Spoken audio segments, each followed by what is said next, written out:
ओम शांति। आज 15 अप्रैल 2025 के साकार मधुर माँ वाक्य हैं मधुबन से। आज मीठे बाप दादाजी ने कहा, मीठे बच्चे, बाप तुम रूहों से रूह रिहान करते हैं। तुम आए हो बाप के पास 21 जन्मों के लिए अपनी लाइफ इंश्योर करने। तुम्हारी लाइफ ऐसी इंश्योर होती है जो तुम अमर बन जाते हो। तो यहाँ पर हमें इंश्योरेंस करनी है, इंश्योर करना है खुद को, तन मन धन से बाबा पर बलिहार जाना है। तो ये इंश्योरेंस सिर्फ एक जन्म के लिए नहीं है, 21 जन्मों के लिए हो रही है। तो है ना बेहद की इंश्योरेंस। तो इस इंश्योरेंस को सबको करना है, खुशी खुशी से करना है, बाप पर बलिहार जाना है। प्रश्न है, मनुष्य भी अपनी लाइफ इंश्योर कराते और तुम बच्चे भी, दोनों में अंतर क्या है? उत्तर है, मनुष्य अपनी लाइफ इंश्योर कराते कि मर जाएं तो परिवार वालों को पैसा मिले। तुम बच्चे इंश्योर करते हो कि किस जन्म हम मरे ही नहीं, अमर बन जाएं। सतयुग में कोई इंश्योर कंपनियां होती नहीं है। अभी तुम अपनी लाइफ इंश्योर कर देते हो, फिर कभी मरेंगे नहीं, ये खुशी रहनी चाहिए। गीत चला है, ये कौन आज आया सवेरे सवेरे। ओम शांति। रूहानी बाप बैठ रूहानी बच्चों से रो रिहान करते हैं। तुम बच्चे जानते हो, बाप हमको अब भी 21 जन्म तो क्या, 40-50 जन्मों के लिए इंश्योर कर रहे हैं। तो बाबा सिर्फ 21 जन्म के लिए इंश्योर नहीं कर रहे हैं, बेहद की इंश्योरेंस हो रही है 40-50 जन्मों की। वो लोग इंश्योर करते हैं कि मर जाएं तो उनके परिवार को पैसा मिले। तुम इंश्योर करते हो 21 जन्मों के लिए, मरे ही नहीं, अमर बनाते हैं ना। तुम अमर थे, मूल वतन भी अमरलोक है, वहां मरने जीने की बात नहीं रहती। वो है आत्माओं का निवास स्थान। अब ये रूहान बाप अपने बच्चों से करते हैं और कोई से नहीं करते।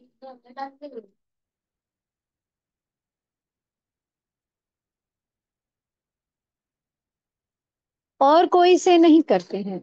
जो रूह अपने को जानती है उनसे ही बात करती है। बाकी और कोई बाप की भाषा को समझेंगे नहीं।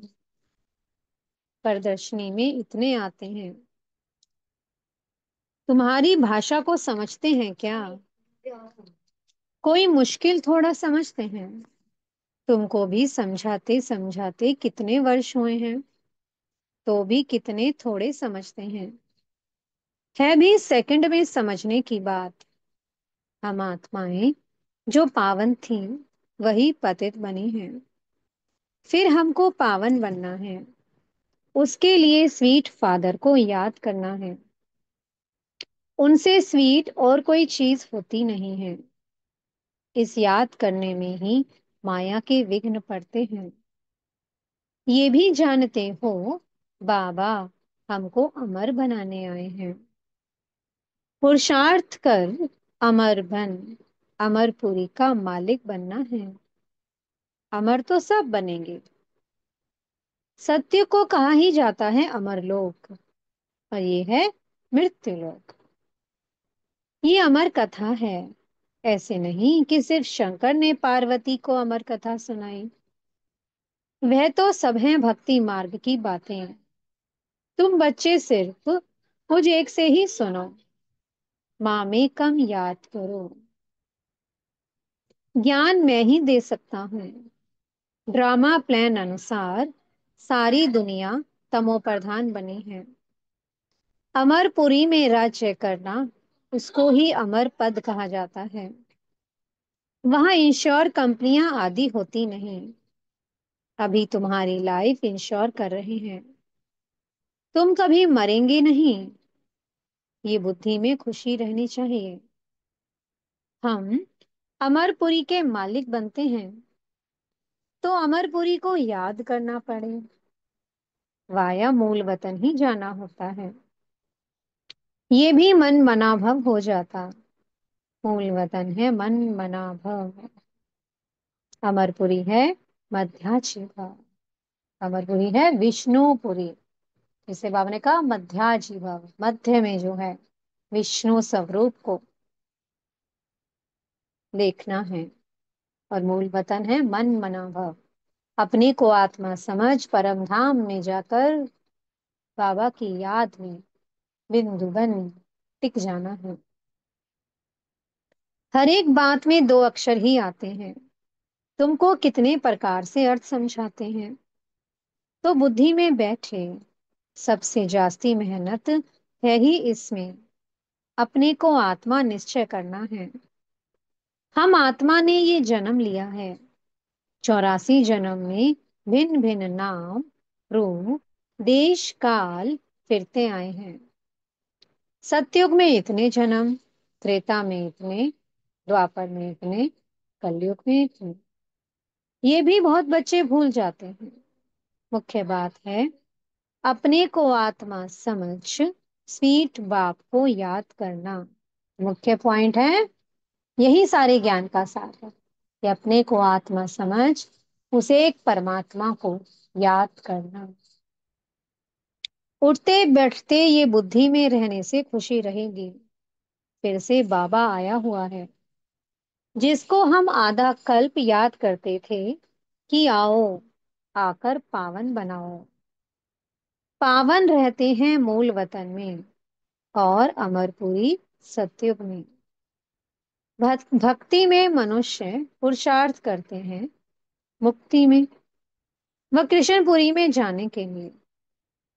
भक्ति में सब पुरुषार्थ कर रहे हैं, इसलिए कि हम इस जीवन से मुक्त हो जाएं, कृष्णपुरी में चले जाएं, कृष्ण के साथ रहें। मुक्ति कहो अथवा निर्वाण धाम कहो। वानप्रस्थ अक्षर करेक्ट है। वानप्रस्थी तो शहर में ही रहते हैं। सन्यासी लोग तो घर बार छोड़ जंगल में जाते हैं। आजकल के वानप्रस्थियों में कोई दम नहीं है। सन्यासी तो ब्रह्म को भगवान कह देते, ब्रह्मलोक नहीं कहते। अभी तुम बच्चे जानते हो पुनर्जन्म तो किसका भी बंद नहीं होता है। अपना अपना पाठ सब बजाते हैं। आवागमन से कभी छूटना नहीं है। इस समय करोड़ों मनुष्य हैं और भी आते रहेंगे, पुनर्जन्म लेते रहेंगे। फिर फर्स्ट फ्लोर खाली होगा। मूल वतन है फर्स्ट फ्लोर, सूक्ष्म वतन है सेकंड फ्लोर, और ये है थर्ड फ्लोर, अथवा इनको ग्राउंड फ्लोर कहो। तो ये साकार वतन है ग्राउंड फ्लोर, थर्ड फ्लोर। दूसरा कोई फ्लोर है नहीं। वो समझते हैं कि स्टार्स में भी दुनिया है। ऐसे है नहीं। फर्स्ट फ्लोर में आत्माएं रहती हैं। बाकी मनुष्यों के लिए तो ये दुनिया है। तुम बेहद के वैरागी बच्चे हो। तुम्हें इस पुरानी दुनिया में रहते हुए भी इन आंखों से सब कुछ देखते हुए नहीं देखना है। ये है मुख्य पुरुषार्थ, क्योंकि ये सब खत्म हो जाएगा। ऐसे नहीं कि संसार बना ही नहीं है, बना हुआ है, परंतु उनसे वैराग्य हो जाता। अर्थात सारी पुरानी दुनिया से वैराग्य, ज्ञान। बाबा ने कहा सारी पुरानी दुनिया से वैराग्य हो जाता है। भक्ति, ज्ञान और वैराग्य। भक्ति के बाद है ज्ञान और फिर भक्ति का वैराग्य हो जाता है। बुद्धि से समझते हो कि ये पुरानी दुनिया है, ये हमारा अंतिम जन्म है। अभी सबको वापस जाना है। छोटे बच्चों को भी शिव बाबा की याद दिलानी है। उल्टे सुल्टे खान पान आदि की कोई आदत नहीं डालनी चाहिए। छोटेपन से जैसी आदत डालो वैसी आदत पड़ जाती है।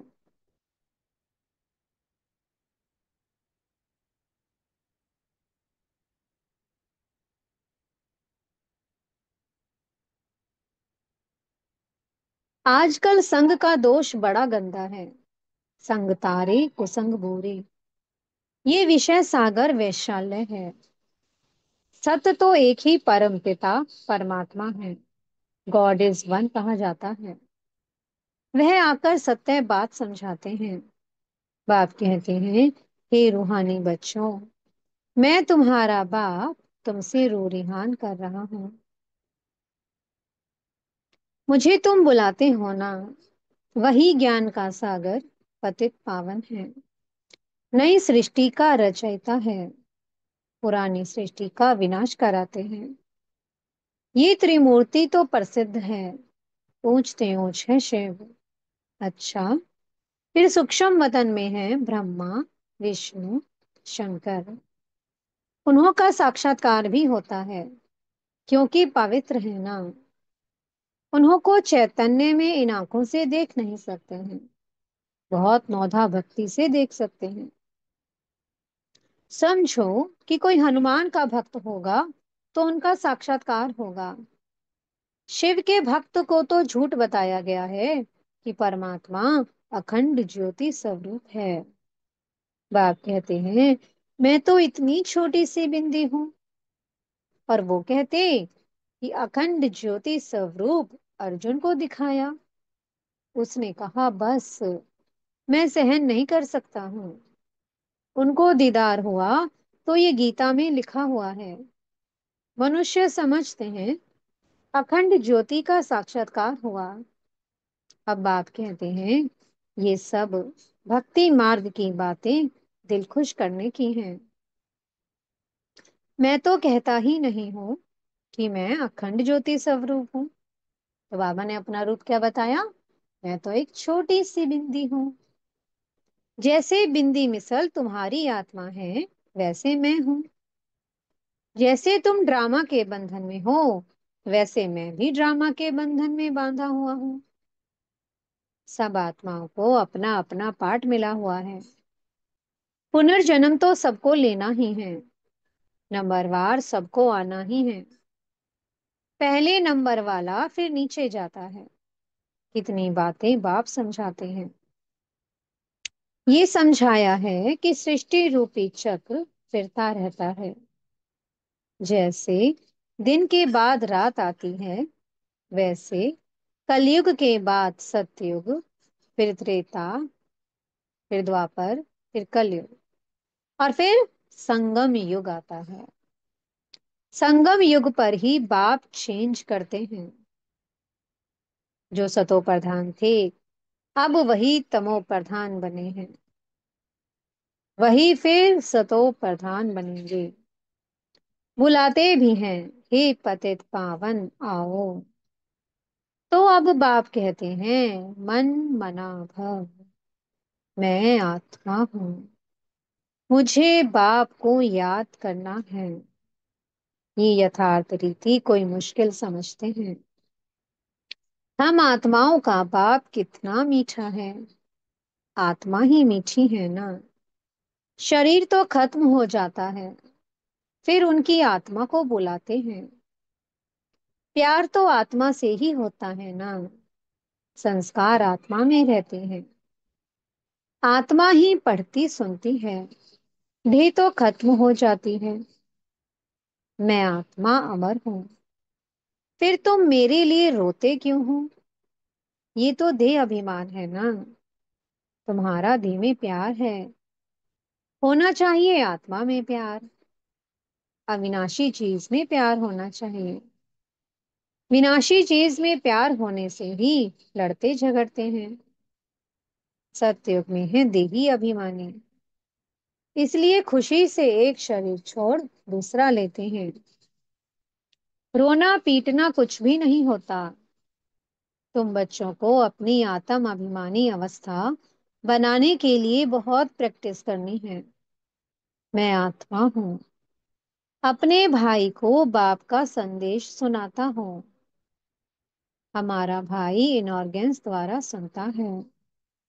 ऐसी अवस्था जमाओ, बाप को याद करते रहो, तो विकर्म विनाश होते रहेंगे। खुद को भी आत्मा समझो, उनको भी आत्मा समझो, तब पक्की आदत हो जाए। ये है गुप्त मेहनत। अंतर्मुख हो, इस अवस्था को पक्का करना है। जितना समय निकाल सको उतना इसमें लगाओ।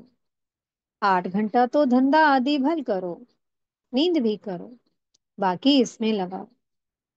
8 घंटा तक पहुंचना है, तब तुमको बहुत खुशी रहेगी। पतित पावन बाप कहते हैं, मुझे याद करो, तो तुम्हारे विकर्म विनाश हो। ज्ञान तुमको अभी ही संगम पर मिलता है। महिमा सारी इस संगम युग की है। जबकि बाप बैठ तुमको ज्ञान समझाते हैं, इसमें स्थूल कोई बात नहीं है। ये जो तुम लिखते हो कि वो सब खत्म हो जाएगा, नोट भी इसलिए करते हैं तो पॉइंट्स नोट होने से याद रहेगी। कोई की बुद्धि तीखी होती है तो बुद्धि में याद रहती है। नंबरवार तो है ना। मुख्य बात बाप को याद करना है और सृष्टि चक्र को याद करना है। कोई विकर्म नहीं करना है। गृहस्थ व्यवहार में भी रहना है। पवित्र जरूर बनना है। कई गंदे ख्यालात वाले बच्चे समझते हैं, हमको ये फलानी बहुत अच्छी लगती है, इनसे हम गंधर्वी विवाह कर लें। परंतु ये गंधर्वी विवाह तो तब कराते हैं जबकि मित्र संबंधी आदि बहुत तंग करते हैं, तो उनको बचाने के लिए। जैसे गंधर्व विवाह बाबा ने भी कराए थे जब बहुत ज्यादा परिवार वालों का प्रेशर हुआ था। ऐसे नहीं कि कोई अच्छा लगता है तो गंधर्व विवाह कर लें। बाबा ने कहा नहीं, ऐसे नहीं, वो कभी रह नहीं सकेंगे। पहले दिन ही जाकर गटर में पड़ेंगे। नाम रूप में दिल लग जाती है। ये तो बड़ी खराब बात है। गंधर्वी विवाह करना कोई मासी का घर नहीं है। एक दो से दिल लगी तो कह देते गंधर्वी विवाह करें। इसमें संबंधियों को बड़ा खबरदार रहना चाहिए। समझना चाहिए ये बच्चे काम के नहीं हैं। जिससे दिल लगी है उससे हटा देना चाहिए, नहीं तो बातें करते रहेंगे। इस सभा में बड़ी खबरदारी रखनी होती है। आगे चल बड़े कायदे सिर सभा लगेगी।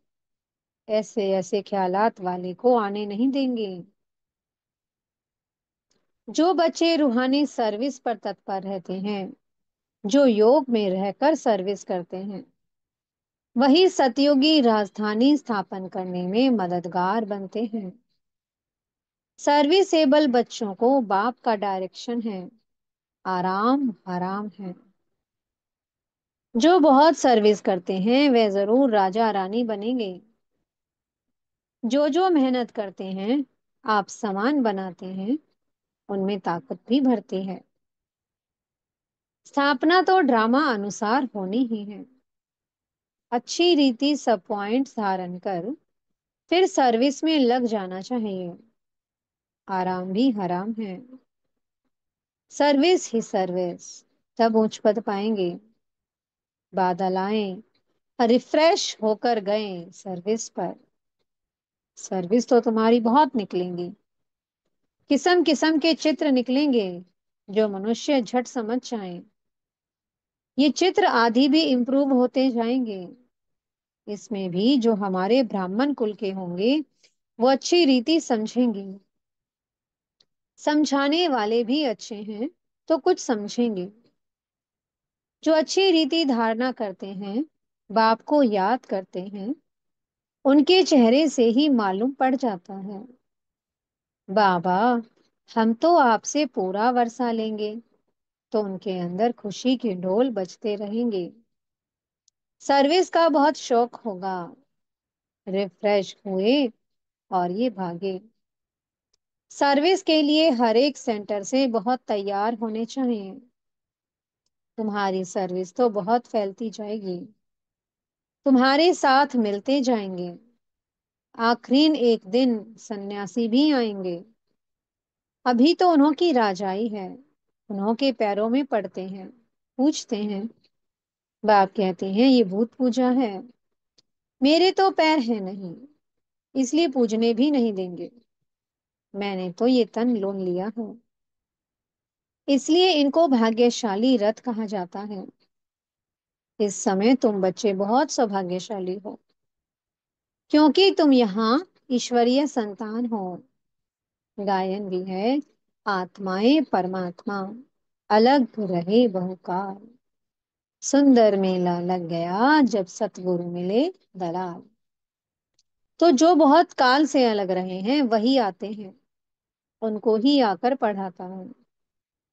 श्री कृष्ण का ये अंतिम जन्म है, इसलिए नाम भी इस एक का श्याम सुंदर पड़ा है। शिव का तो किसको पता नहीं है कि क्या चीज है। ये बात बाप ही आकर समझाते हैं। मैं हूँ परम आत्मा, परम धाम में रहने वाला हूँ। तुम भी वहां के रहने वाले हो। मैं सुप्रीम पतित पावन हूँ। तुम अभी ईश्वरीय बुद्धि वाले बने हो। ईश्वर की बुद्धि में जो ज्ञान है वह तुमको सुना रहे हैं। सतयुग में भक्ति की बात नहीं होती, ये ज्ञान तुमको अभी मिल रहा है। अच्छा, मीठी मीठी सी कीलधे बच्चों प्रति माता पिता बाप दादा का याद प्यार और गुड मॉर्निंग। रूहानी बाप की रूहानी बच्चों को नमस्ते। हम रूहानी बच्चों की मीठे मीठे रूहानी बाप दादा जी को बहुत बहुत याद प्यार, गुड मॉर्निंग और नमस्ते। धारणा के लिए मुख्य सार है। पहला पॉइंट, अंतर्मुखी होकर अपनी अवस्था को जमाना है। अभ्यास करना है कि मैं आत्मा हूँ। अपने आत्मा भाई को पाप का संदेश देता हूँ। ऐसा आत्म अभिमानी बनने की गुप्त मेहनत करनी है। दूसरा पॉइंट है, रूहानी सर्विस का शौक रखना है। आप समान बनाने की मेहनत करनी है। संग का दोष बड़ा गंदा है, उससे अपने को संभालना है। उल्टे खान पान की आदत नहीं डालनी है। मीठे सतगुरु जी वरदान दे रहे हैं। विश्व कल्याण के कार्य में सदा बिजी रहने वाले विश्व के आधार मूरत भव। विश्व कल्याणकारी बच्चे स्वपन में भी फ्री नहीं रह सकते। जो दिन रात सेवा में बिजी रहते हैं उन्हें स्वपन में भी नई नई बातें, सेवा के प्लान व तरीके दिखाई देते हैं। वे सेवा में बिजी होने के कारण अपने पुरुषार्थ के व्यर्थ से और औरों के भी व्यर्थ से बचे रहते हैं। उनके सामने बेहद विश्व की आत्माएं सदा इमर्ज रहती हैं।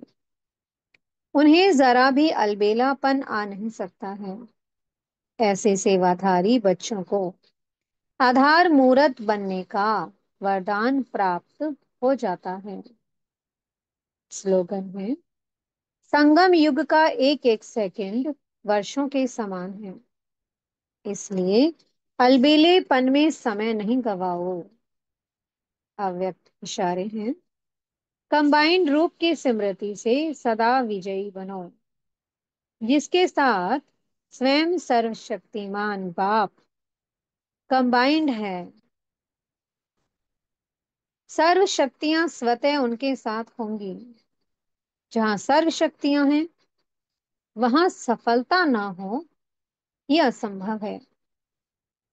कोई अच्छा साथी लौकिक में भी मिल जाता है तो उसको छोड़ नहीं सकते। ये तो अविनाशी साथी है, कभी धोखा देने वाला साथी नहीं है, सदा ही साथ निभाने वाला साथी है। तो सदा साथ साथ रहो। ओम शांति। बहुत बहुत शुक्रिया प्यारे प्यारे हमारे मीठे मीठे बाप दादाजी का। ओम शांति।